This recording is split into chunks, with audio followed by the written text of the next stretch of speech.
After World War II, General Motors, GM for short, had 5 car divisions. GM did a fantastic job of giving each of these divisions their own distinctive exterior styling, interiors, engines, and character. This business model worked very well, with each of these divisions thriving for many decades with strong sales. Each of these divisions catered to different customer bases. Buick by the 1950s had evolved into a high-quality brand which offered cars that appealed to buyers who weren't willing to pay the high price of a Cadillac. However, Buick buyers still wanted the luxury styling, features, and options which were normally available with a Cadillac. This is where the Buick Electra came into the picture. It was first introduced for the 1959 model year as Buick's new top-of-the-line luxury car, which was a role it would maintain for a little more than 3 decades. Electra sales remained strong for its segment for a majority of its production life.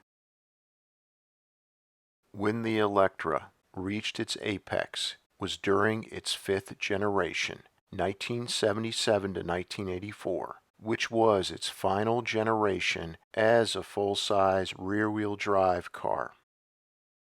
It was smaller in comparison to its enormous 4th-generation predecessor. However, the 77 to 84 Electra was still a large car.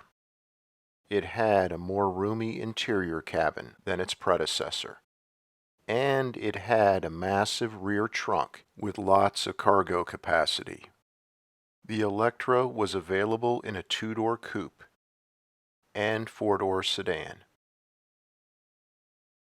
It had 3 different trim levels: the Electra 225, which was the base trim model, the Electra Limited, which was the mid-range trim model, and the upscale trim level was the Electra Park Avenue.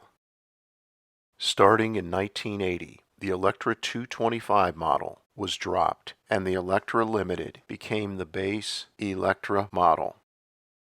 It was the Park Avenue model when equipped with plush cloth seats or leather seats that was on par to a loaded Cadillac in terms of sheer luxury. The Park Avenue had a laundry list of standard features and plenty of options that would please even the most demanding of luxury car buyers back in the day.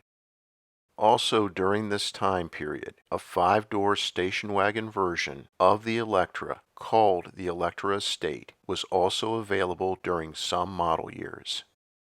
One of the great traits of the 77 to 84 Buick Electra was its soft luxury car ride, which so easily absorbed potholes and other road imperfections, much better than most modern cars.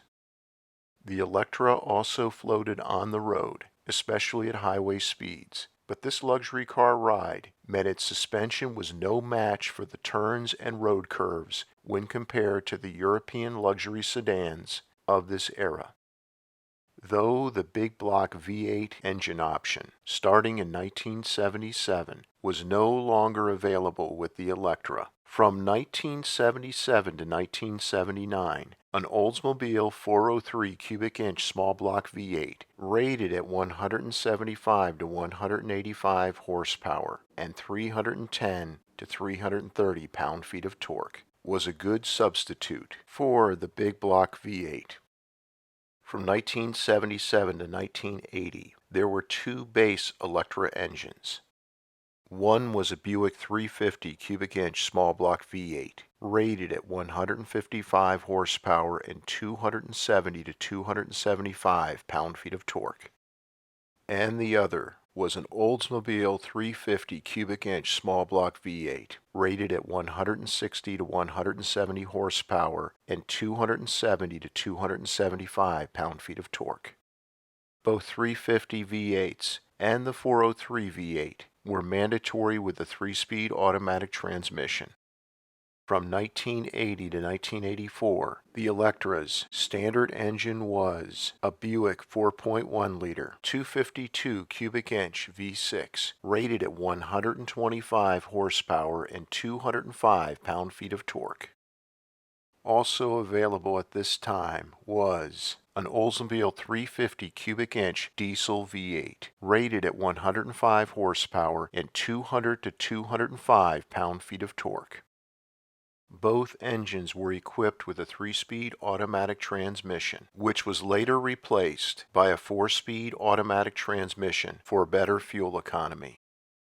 From 1981 to 1984, the Electra had another optional engine, which was an Oldsmobile 307 cubic inch small block V8, rated at 140 to 150 horsepower and 240 to 245 pound-feet of torque. It was paired to a 4-speed automatic transmission. None of these engines gave the Electra quick acceleration, but they provided smooth operation and enough low-end torque to adequately propel the 3,900-pound Electra. GM's move of transitioning most of Buick's cars to smaller front-wheel drive cars during the 1980s was not the wisest long-term strategy. There's no doubt a majority of car buyers wanted more fuel-efficient front-wheel drive cars during the 1980s. However, there were still a good number of luxury car buyers that wanted a traditional full-size rear-wheel drive car like the Electra. The rear-wheel drive Electra had strong sales, and if GM had allowed Buick to continue to produce it, Buick may have not lost its identity. When the Electra was downsized for 1985 to a much smaller sized front-wheel drive car, the Electra lost its identity, and so did Buick. GM tried to rectify this mistake with the rear-wheel drive 1992 to 1996 Buick Roadmaster 4-door sedan. Unfortunately, its wild exterior styling paled in comparison to the Electra's attractive exterior styling, and Roadmaster sales figures never came close to matching the 5th-generation Electra's sales, leading to its cancellation. Ironically, when the Electra 2-door coupe and 4-door sedan moved to front-wheel drive, the rear-wheel drive Electra Estate wagon lived on until it was replaced in 1991 by the Buick Roadmaster wagon. For its last model year, 1990, the Electra Estate wagon was called the Buick Estate wagon. In the final analysis, the 77 to 84 Buick Electra was a fine luxury car with a tremendous amount of character. Thank you so much for your support of this channel. Please subscribe, since your support is the reason this channel is a success. And please make sure to click on the bell icon so that you never miss a new video release.